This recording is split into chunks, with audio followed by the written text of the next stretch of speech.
Bonjour, bonjour. Alors, je suis très très heureuse de démarrer comment on pourrait dire, la lecture de ce roman, de cette histoire, de ce récit, d'un passage de vie qui dévoile beaucoup en fait sur qui je suis, sur d'où je viens, sur une étape importante de ma vie. Et cette histoire, je l'ai écrite en 2016, donc il y a 6 ans. Et puis, c'est une histoire qui montre en fait beaucoup de mes facettes, des moments plutôt difficiles, des moments de joie. C'est une véritable ouverture hein, sur moi. Et pourquoi je le fais? Je le fais pas spécialement pour moi, en mode allez, regardez qui je suis. Non, c'est plutôt pour partager, en fait, partager ce que j'ai vécu et montrer qu'en fait, voilà, où j'en suis aujourd'hui, c'est aussi grâce à ce qui s'est passé dans ma vie il y a une dizaine d'années et que comment je l'ai vécu. Je parle des émotions, je parle du deuil, je parle de ce qui m'a forgé et de ma prise de conscience du sens de ma vie, de ma prise de conscience de mes mécanismes de fonctionnement. Et à l'époque, j'en avais absolument pas conscience, mais vraiment pas conscience. Et maintenant, en fait, avec le recul, je peux avoir un regard compatissant et un regard plein d'amour et en même temps un regard plein de conscience sur ce que je faisais à l'époque et comment j'ai vécu certaines situations, certains événements de ma vie. Voilà, donc l'objectif, en fait, c'est que ce récit autobiographique contient des informations de type un peu développement personnel.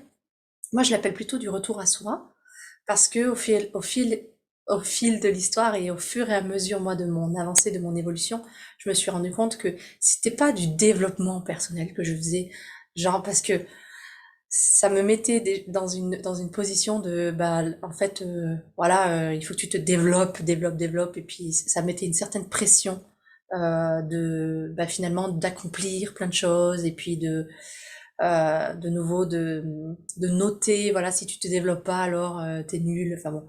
Donc ça me mettait une petite, un petit grain pas top. Mais je comprends pourquoi on appelle ça développement personnel quand même.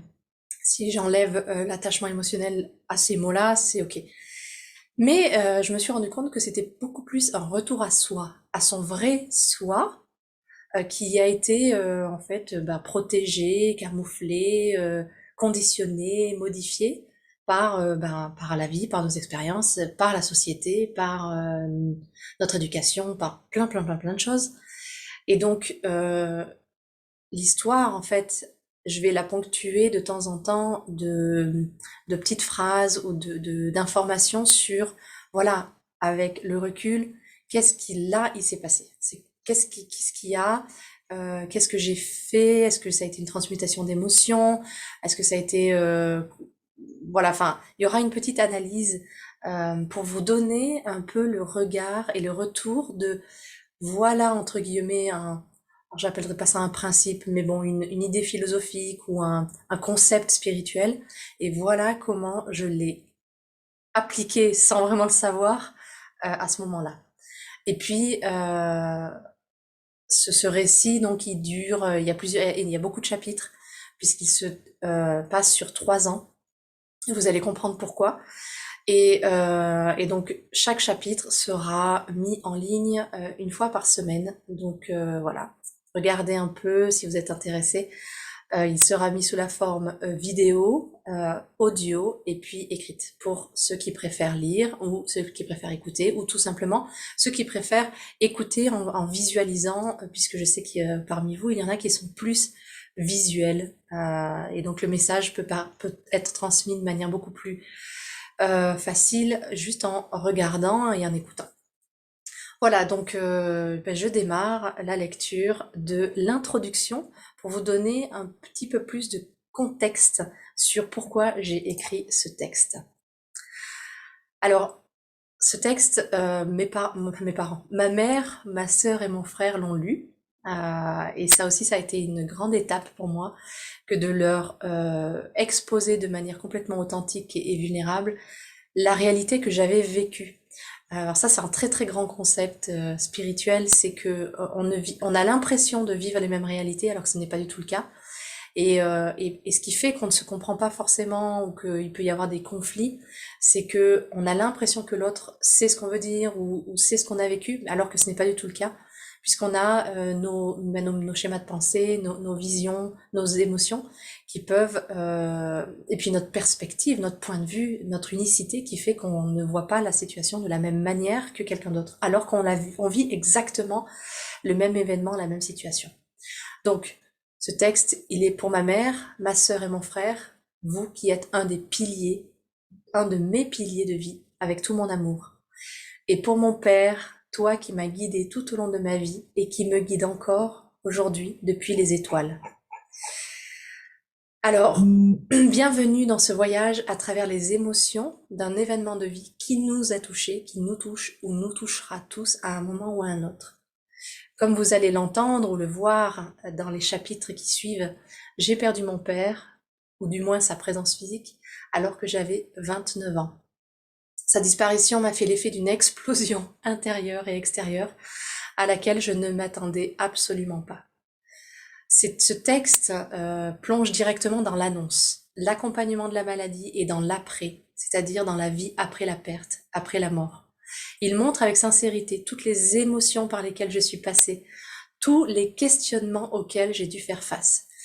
Alors à l'époque, je me sentais seule, perdue face à certaines pensées que je jugeais totalement égoïstes, et je me trouvais insensible et en inadéquation totale avec la société. Ce texte, c'est un partage, c'est une ouverture sur des tabous que l'on n'ose pas forcément évoquer. Je les nomme, je les mets en lumière avec une grande bienveillance, car c'est en observant et en reconnaissant que j'ai pu les dépasser.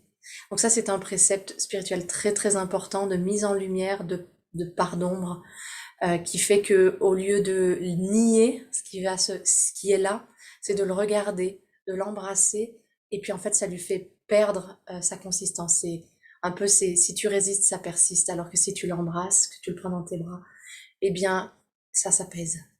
Je voulais également parler sans pudeur de ces mots que l'on prononce si rarement ou avec une certaine peur, que sont la mort et le deuil. La mort et le deuil qui font partie de la vie.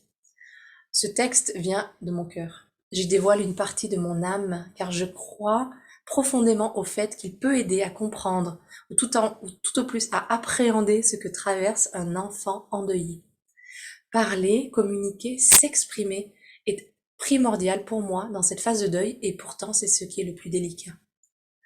Comment pouvoir décrire ce que l'on ressent, ce que l'on pense, la ferveur de notre colère, de notre rire, joie, peur, l'envie de vivre, alors qu'on ne la comprend pas soi-même. Ce texte a mis un certain temps avant de sortir de ma tête et de mon cœur, car j'ai longtemps lutté avec le fait de montrer ma fragilité, de montrer et d'accepter mes émotions, d'accepter de ne pas tout contrôler, et surtout de laisser aller mes pleurs, mes rires et le reste. Dans la société dans laquelle j'ai grandi, où le contrôle de soi et de son comportement me paraissait si présent, où j'avais peur de me montrer réellement, d'exprimer mes peines et mes joies, j'ai décidé d'ouvrir la porte vers l'inconnu. J'ai décidé d'ouvrir la porte vers les autres. Lorsque j'ai perdu mon père, malgré la présence de tant d'amis et de parents proches, je me suis sentie totalement désorientée, car j'avais l'impression d'être incomprise, qu'ils ne pouvaient pas réellement m'aider à avancer, car personne ne savait l'amour, le soutien et le guide que je venais de perdre. Et puis, petit à petit, je me suis rendu compte que je n'étais pas seule, parce que d'autres avaient vécu presque la même chose. D'autres savaient par quelle montagne russe mon âme allait passer, d'autres savaient, et pourtant, à l'époque, je trouvais que si peu en parlaient. Alors voilà, ce texte s'adresse à tout le monde. À ceux qui n'ont pas connu le deuil, il vous permettra peut-être de comprendre des amis, des proches qui ont un comportement bizarre suite à la mort d'un de leurs parents. À ceux qui sont dans le deuil, je veux vous le dire, vous n'êtes pas seuls, vous n'êtes pas étranges de ressentir tel ou tel sentiment. Le deuil nous renvoie à nos propres questions, à nos propres aspirations. N'ayez pas peur de les regarder. et pour ceux qui ont connu le deuil et qui ont appris à vivre avec.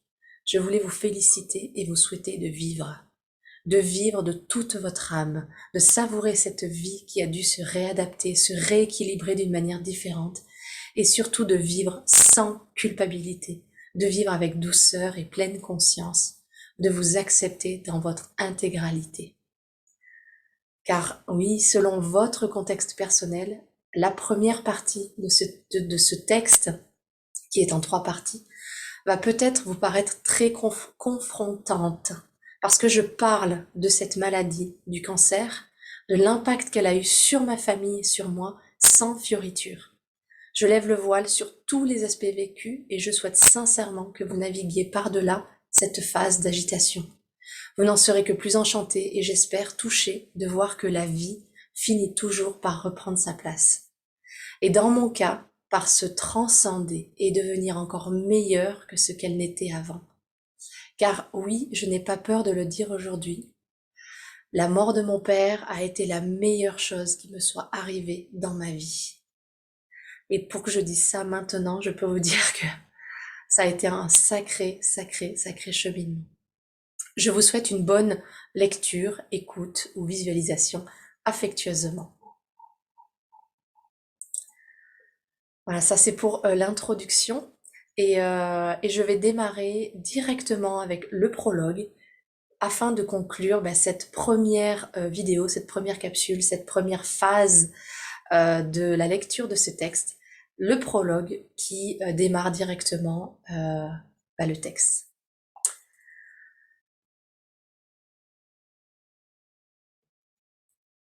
Le jour où j'ai annoncé ma promotion à ma famille, c'est-à-dire à mes parents, mon frère, ma sœur, ce même jour, exactement au même moment, mon père nous annonçait son lymphome de Malte. Le lieu exact est resté gravé dans ma mémoire, la cuisine. Je me souviens de absolument tous les détails, qui était assis où, ce que je pouvais voir dans mon champ de vision, les sons, un son feutré, plus rien ne bouge. Je me souviens d'absolument tout. Nous étions en train de manger tous ensemble, comme cela faisait longtemps que nous ne l'avions plus fait.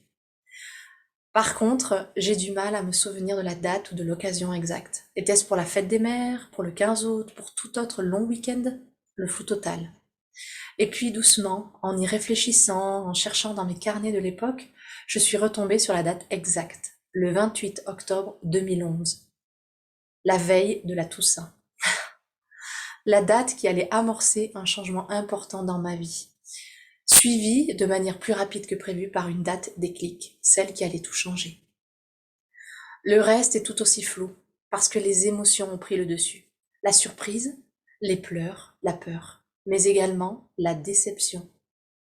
Dans cette information reçue, mes 5 dernières années d'évolution, de ce que je croyais être mon chemin, venaient de s'envoler. Ce jour où j'annonçais ma promotion était pour moi comme un accomplissement. Après tout, devenir chef d'une équipe n'était-ce pas la réussite sociale, la reconnaissance par la position dans l'entreprise, les heures non comptées, les situations parfois désagréables, l'envie de bien faire les choses et finalement la joie de mon métier. Car oui, j'aimais mon métier et je ne voyais d'ailleurs que ça. Mes journées s'enchaînaient, focalisées sur mes heures au travail. Ma vie professionnelle au détriment total de ma vie personnelle. Célibataire, sans enfant, dans la boîte depuis 5 ans, dynamique, je ne comptais plus, je restais le soir, engagée dans mes responsabilités, à fond, toujours à fond. Je ne réalisais pas à ce moment-là que ma vie avait perdu son sens. Je ne savais pas ce que je voulais réaliser à long terme. Je vivais emportée par le courant des événements sans vraiment avoir conscience de mon existence.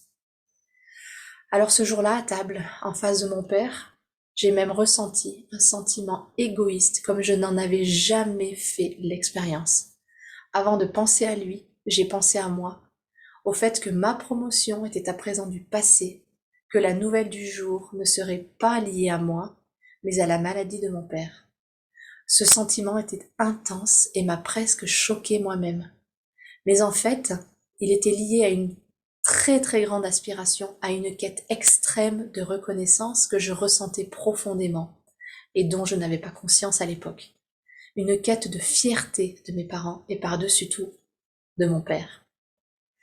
Le reste de cette journée, ma mémoire l'a complètement occultée. À l'époque, la maladie de mon père faisait suite à la maladie de ma mère. Nous avions reproché à nos parents de nous avoir caché le cancer de ma mère pendant trop longtemps.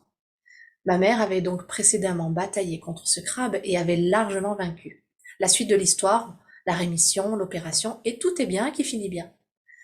Ma sœur et moi, aînée et cadette, avions un bon travail. Le dernier, mon frère, entamait ses dernières années de grandes études.